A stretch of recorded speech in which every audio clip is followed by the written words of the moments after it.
once all-powerful as chief advisor to the Prime Minister, now exposing the government's pandemic failures.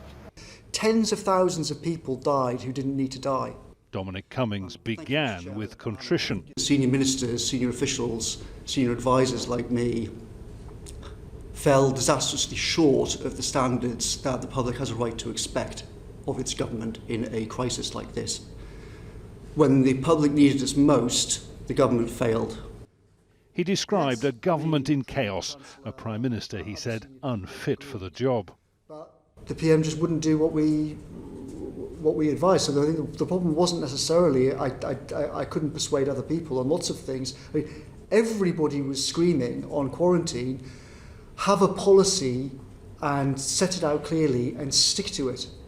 We cannot keep changing your mind every time the Telegraph writes an editorial on the subject. Nobody could find a way around the problem of the Prime Minister just like a shopping trolley smashing from one side of the aisle into the other.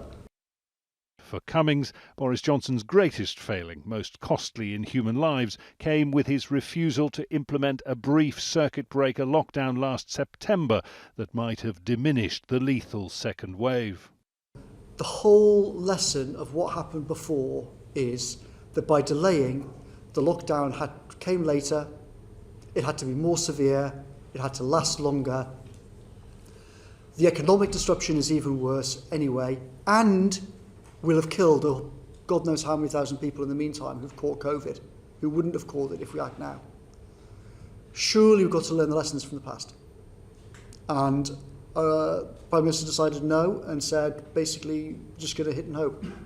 Many hours of evidence in Parliament spanned the duration of the pandemic until Cummings' relationship with Johnson broke down when he was fired last November. Some may question the veracity of his claims, saying he's a man bent on revenge. But Boris Johnson, riding a wave of vaccine-fueled public optimism, is likely to remain relatively unscathed. Blame fell also on Health Secretary Matt Hancock for failures around the test and trace system, the preparedness of the health service and the deaths of care home residents in their thousands.